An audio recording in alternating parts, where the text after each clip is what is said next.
everyone, and welcome back to another roundup where a lot of gaming news has happened. The fully online Gamescom 2020 kicked off last night with opening night live, and it actually did show off quite a few interesting things, including our best look yet at Dragon Age 4. Then over in Halo news, 343 have had to call in some veteran backup to help get Halo over the line, it seems, which is a bit more info, sort of showing us that there were indeed troubles going on there. Then for Sony, they have limited PS5 pre-orders on the US site. Then CD Projekt Red are actually taking Witcher to mobile, and Epic have snuck in yet another little jab at Apple before Fortnite goes dark on iOS. So, lots of gaming news to talk about today. Of course, if that's the type of thing you want, industry news and analysis, then this is the place. So, hit that sub button, and with that said, let's get into the video. Well, opening night live was, I'd say, pretty much the closest thing to a proper show we've got in a while, and while the expectations were purposefully set, I think, a little bit lower ahead of time, with the show being mostly focused on already announced games,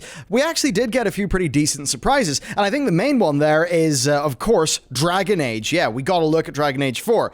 Now, a very, very first look, I would say. We barely saw anything. It was, limited to concept art and early renders as a part of just behind the scenes for Bioware's 25th anniversary. So we got a little sliver of it. Now, it's very much Dragon Age. It follows on from Inquisition's expansion. It's going to have fan favorite characters from Inquisition that you will have quested with, but it's going to be in a new location. Now, that project is almost certainly extremely early in development. Like at EA Play 2020, they didn't even mention the thing by name, so it clearly is super early in development. And if we actually think back to the past, well, Dragon Age 4 was first announced at the Game Awards in 2018, and it really does look like Bioware are taking their time. Now, a Kotaku report from last year did of course mention that the first version of Dragon Age 4 was rebooted in October 2017, and that's an overhaul that I think was emblematic of Bioware's troubles at the time. That was not a good year for the company under the hood. They were stretched across too many projects. They were relying on, of course, as was said in that article, Bioware magic, which is just, we can crunch to the finish and it will come together. Just that, of course, for Anthem and Mass Effect Andromeda, it didn't come together in the end. And yeah, basically the last game that Bioware magic worked for was Dragon Age Inquisition. Of course, a bit less so for Anthem and the others. I think, though, Bioware very much want to take their time in this, rather than hope for a miracle happening, like seemingly they did in the past, and certainly after Andromeda and Anthem. Yeah, Bioware would do well to actually just go slow and pay attention and do things a bit more reasonably, given how badly received those two games were. So yeah, could Bioware actually turn around a bit? I mean, if you actually look at the sort of meta story of EA and how they've changed things since Respawn came in the scene, perhaps we could be in a situation. It's interesting, like Inquisition had to redeem Dragon Age 2, and it very much looks like Dragon Age 4 will have to, at this stage, pretty much redeem the entire damn studio. So this basically does need to be Bioware's return to grace, because if Dragon Age 4 messes up, yeah, I think that's going to be the end of people respecting Bioware, which hopefully doesn't happen. Moving on to the rest, though, well, we got our promised look at Fall Guys Season 2, which has got a medieval theme. We got a better look at Star Wars Squadrons' single player, which looks great. I'm very excited for that game. Then hell, even the Lego Star Wars game actually looks pretty good. Unknown 9 Awakening also, I think, was a pleasant enough surprise in between it and Raj. Is it Raji? Whatever. An Ancient Epic. It's actually kind of nice seeing, like, just, Indian industry stuff coming to attention. That's pretty cool. Then for Ratchet & Clank Rifts Apart, well, it had a showing that was basically an extended version of what we already saw at June, but back in June, it was more, them talking about the SSD and all the sort of tech stuff, whereas, I think this is a bit more focused on it as a game, and also confirming that it's going to be releasing during the PS5 launch window, which basically does mean, and this is how Sony's plan is going to work, I am going to get a PS5 on launch because I want to play Ratchet & Clank. It's as simple as that, and I don't know if over in Team Microsoft there's going to be anything particularly similar to that sort of experience that would, lead to a purchase decision being made.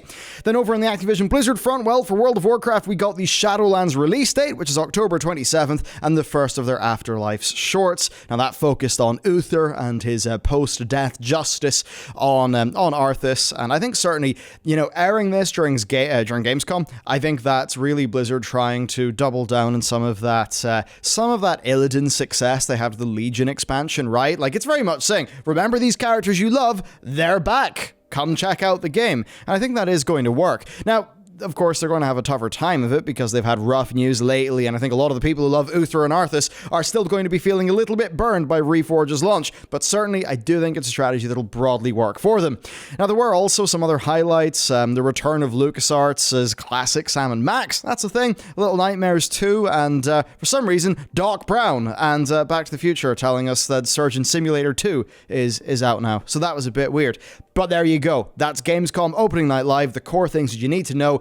Next up, though, we've got a little bit of a dip into the drama. Well, Halo Infinite looked rough as hell. It got delayed, and now, as first reported by Bloomberg, 343 Industries have brought in a couple of Halo veterans to help ship Infinite, which is a good thing, but also I think a bit of a bad sign. The first one of these guys is ex-Bungie developer Joseph Staten, who is now actually the project lead on Halo Infinite's campaign mode. It kind of does show that. I mean, that's a pretty major thing to be shaking up this late in the game, I'll certainly say that. Now, he has worked story and characters on the first Halo games, like way back in the day, and he actually left Bungie just before Destiny released, and he's spent the last few years over at Xbox, so that's what he's going to be doing.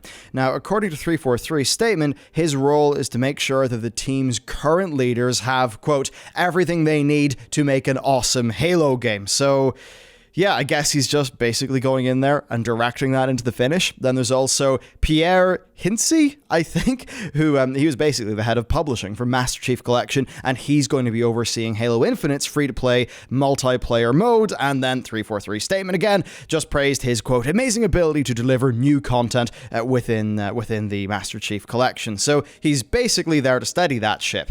And this is, I think, interesting in context, though, because the hiring comes pretty shortly after a whole bunch of Halo Infinite leaks were very much attacked and kind of rubbished by 343.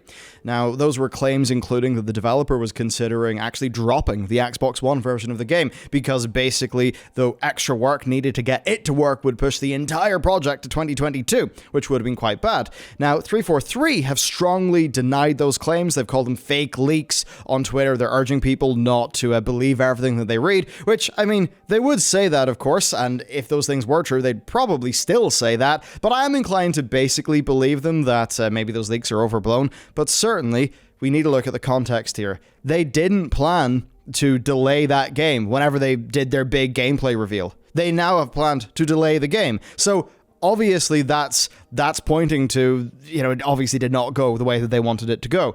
And I think that does mean that there obviously have been issues internally, right? I don't think you need leaks or anything to tell you that is just a messy situation, and certainly with important people leaving that project, and now to actually see it over the finish, we've got these real vets coming in.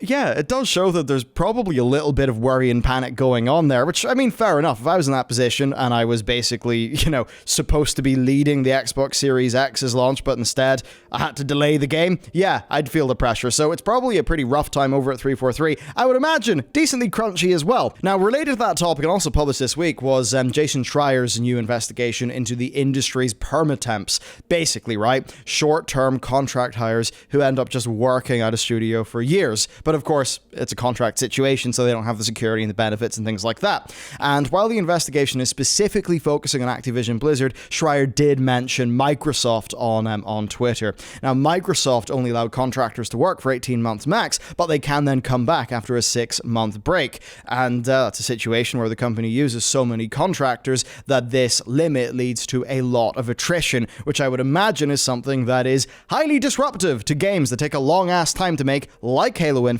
that of course involve a lot of contractors. Maybe that could explain why 343 have, maybe it's just not a steady ship, and that's why they've needed this outside leadership to come in. But certainly, a pretty major move, decently late in the day, for a project that really does seem to have gotten a bit off the track at some stage. Next up, we've got a massively unsurprising report that was commissioned by G2A. So they did a survey, right, that said that 9 out of 10 US gamers believe that games should cost less than $60, with 41% of those interviewed saying that they believed that they were being outpriced by gaming, while 35% of respondents admitted to putting themselves into debt to afford games or gaming hardware. Now, that is a kind of an interesting thing because obviously the $60 price point is different now, right? Because inflation has happened, but then also you could say that a lot of people's purchasing power hasn't really increased, right? So that, yes, even though inflation does mean that $60 now is less sort of effectively than it was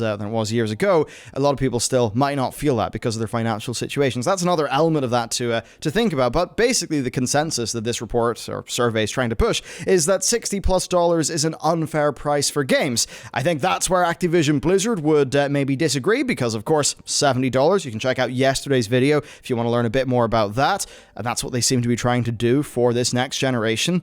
Now, it's that thing where gaming companies will always say that they'll gauge public opinion before making their pricing decisions, but I think that realistically, is this survey public opinion? Yes. It doesn't matter that much. I don't really think so. I think, obviously, when given a choice, people will say they want something for cheaper because they'll want better value.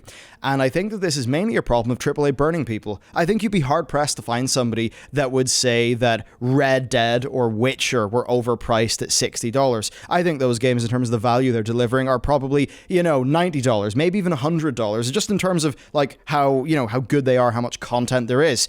But there's lots of AAA games that then are not worth the $60 that they're charging, right? But all AAA is pegged to $60 for some reason, because AAA doesn't have the price flexibility that indies do, which I think is an interesting thing we've got to evolve through with the industry. But certainly, like, in what world is Red Dead Redemption 2 and Anthem something that is supposed to be the same price point? What the hell's going on there? I think that just feels wrong to anyone who has played both of those games, and that's maybe why a lot of people have got, real iffy feelings on what $60 is actually worth when it comes to games. I'd then say also a lot of these customers probably also feel pretty burned by, ramping up the DLC, the microtransactions, and all of that, to the degree where they feel like maybe the $60 doesn't feel like it's worth it because they then don't feel like they're getting an a la carte experience. So I'd imagine it's something like that. Anyway, speaking of money, let's talk about Sony and pre-orders. Sony plan to allow a select group of customers the ability to pre-order PS5 hardware directly from their site. There's going to be a limited number of consoles and peripherals to actually pre-order, and the offer will be opened up to existing customers who register their interest on the Sony website. And the selection process is going to be based on previous interests and PlayStation activities. So it's quite weird, isn't it? Pre-orders will be first come, first served, they say, and Sony have been careful to emphasize that an invitation to pre-order does not necessarily guarantee you a console pre-order. So that's a bit weird, right? Like, what is this, some sort of Founders Edition trying to really get the FOMO or whatever to drum up excitement, some artificial scarcity? It's a bit bizarre.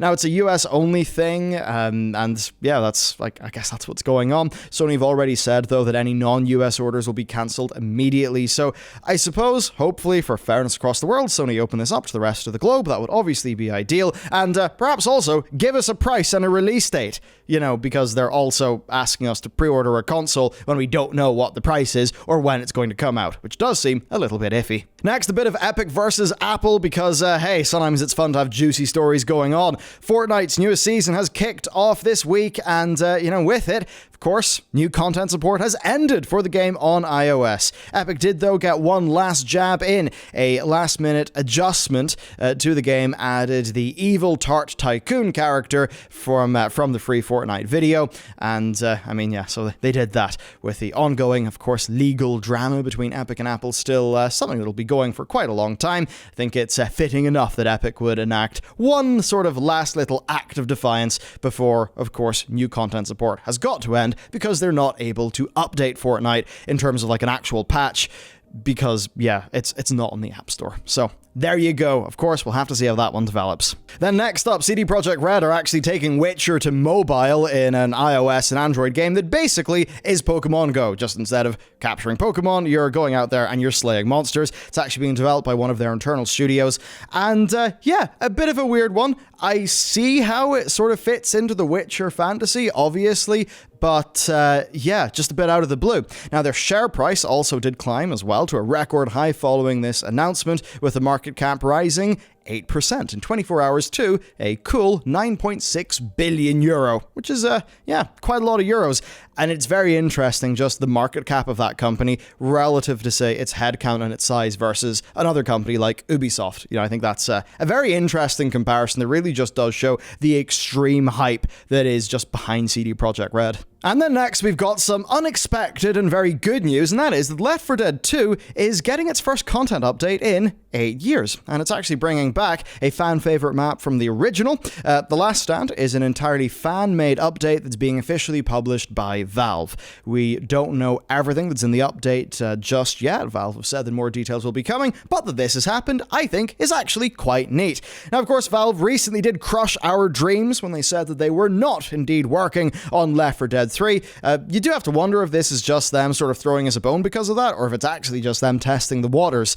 Still, I think a pretty cool move, and I think a lot of people will enjoy just a bit of a blast for the past hopping back into that game. So, there you go. That is it for the gaming news today. Do you want something else to watch, though? Because if you do, we did a big video into the situation with Call of Duty. The problem is, we published it right when Gamescom opening night live was happening, and it got, like, basically 50% of the views that kind of you would have expected. So, if you'd like to watch what I think is a pretty damn good video, then, hey, that's the next one to watch.